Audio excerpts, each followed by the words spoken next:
پھر سوال کرتا ہے آپ کے قرآن پر کہ مولانا آپ کا قرآن اتنی سخت سزا، اتنی بڑی سزا کس پہ؟ زنا پہ۔ قرآن میں ہے نا الزانية والزاني فاجلدوا كل واحد منهما 100 جلدة ولا تأخذكم بهما رأفة في دين الله إن كنتم تؤمنون بالله واليوم الآخر وليشهد عذابهما طائفة من المؤمنين۔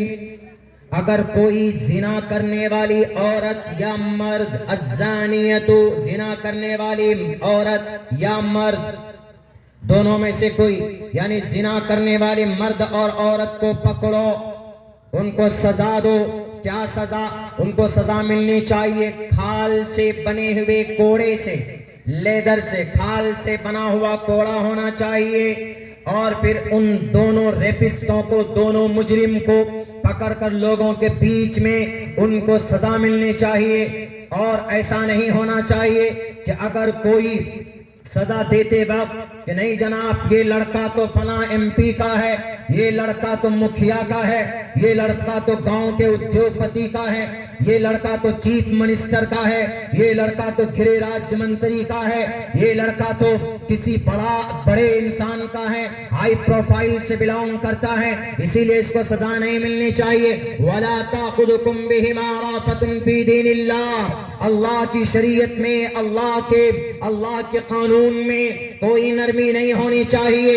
اگر زنا کیا ہے، مرد ہو کہ عورت ہو، لڑکا ہو کہ لڑکی ہو، اگر دونوں کے دونوں کمارے ہیں تو ایسی صورت میں قرآن کہتا ہے کہ ان دونوں کو سامنے رکھ کر ایک جماعت کے بیچ میں وَلْيَشْهَدْ عَذَابَهُمَا طَائِفَةٌ مِّنَ الْمُؤْمِنِينَ، اور مسلمانوں کی ایک جماعت کے بیچ میں ان دونوں کو ان کے پیٹھ پر 100 کوڑے برسائے جائیں۔ احادیث کے اندر ہے اگر زنا کرنے والے دونوں کے دونوں اگر شادی شدہ ہو یا ایک شادی شدہ ہو اور ایک کمارا ہو، جو کمارا ہوگا یا کماری ہوگی اس کے پیٹھ پر کوڑے لگیں گے، لیکن جو شادی شدہ ہوگا یا شادی شدہ ہوگی ان کو کمر تک زمین کے اندر دھسا کر ان کو پتھروں سے ان کے سر کو پھوڑ کر ان کو مار دیا جائے۔ یہ قرآن کریم کا فیصلہ۔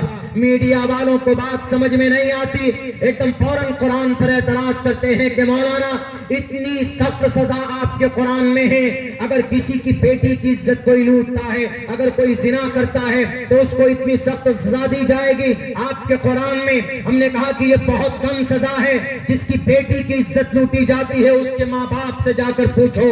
12 دسمبر سن 2012 کے اندر، تقریباً سن 2012 کے اندر دسمبر کی کسی تاریخ کو دلی کے اندر نربھیا ایک لڑکی کی عزت لوٹی جاتی، شرابی اور کبابیوں نے، ان نالائقوں نے اس معصوم سی بچی کی عزت کا فالودہ کیا، عزت کو لوٹتا ہے، بلاత్కాر کرتا ہے، اور اسی پر بس نہیں کرتا، وہ حیوان، وہ ظالم اس معصوم بچی کے پرائیویٹ پارٹ پہ ہاتھ ڈال کر ان کے آرگنز کو کھینچ کر باہر نکال لیتا۔ وہ بچی سنگاپور کے اندر کئی دن کے بعد، کئی ہفتوں کے بعد اپنی جان گوا بیٹھتی ہے۔ اس کے ماں سے پوچھو کہ ان ریپسٹوں کو سزا ملنی چاہیے، ان کو تو کئی سال تک رکھا گیا، تب جا کر ان کو پھانسی کی سزا ہوئی، یا پھر جو بھی سزا دی گئی سزائے موت، ان کو تو فوراً 2-3 دن کے اندر لوگوں کے بیچ میں کمر تک دھسا کر، یا اگر وہ نابالغ تھے یا اگر وہ بچے اگر کمارے تھے، وہ اگر شرابی سب کے سب کمارے تھے تو ان کو اسلامک طور پر سزا ملنی چاہیے۔ تو پوچھو جس کی بیٹی کی عزت لوٹی جاتی ہے کہ تمہاری بیٹی کی ریپسٹ کو کیا سزا ملنی چاہیے، وہ یہ کہے گا کہ میری بیٹی کی عزت کو لوٹنے والوں کو پیٹ سے چیر دیا جائے، اس کو ذبح کر دیا جائے، اس کے جسم کے ٹکڑے کر دیا جائے۔ لیکن پھر بھی قرآن نے اتنی تشدد کے ساتھ کام نہیں لیا، البتہ اتنا ضرور کہا ہے کہ زنا کرنے والوں کو چھوڑا نہیں جانا چاہیے۔ وَلَا تَأْخُذُكُمْ بِهِمَا رَأْفَةٌ فِي دِينِ اللَّهِ۔ سن 2022 کے اندر تقریباً 42,000 سماج کی بیٹیوں کی عزت لوٹی گئی ہے۔ سن 2021 کے اندر 32,000 بیٹیوں کی عزت لوٹی گئی ہے۔ سن 2020 کے اندر تقریباً 21,500 بیٹیوں کی عزت لوٹی گئی ہے۔ اگر قرآن کے اس فرمان پر عمل ہو جائے تو کوئی ناہنجار سماج کی کسی بیٹی کی طرف نگاہ اٹھا کر نہیں دیکھے گا، کوئی بھی کسی بیٹی کی عزت پر ہاتھ نہیں ڈالے گا۔ یہ قرآن کا علاج ہے، اور قرآن میں فرمان رب کا ہے،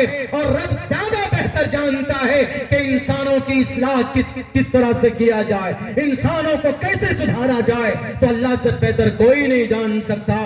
یہ قرآن کا طریقہ ہے اصلاح کا اور قرآن کا فرمان ہے. اس پر عمل کیا جائے تو انشاءاللہ زنا کے واردات گھٹ جائیں.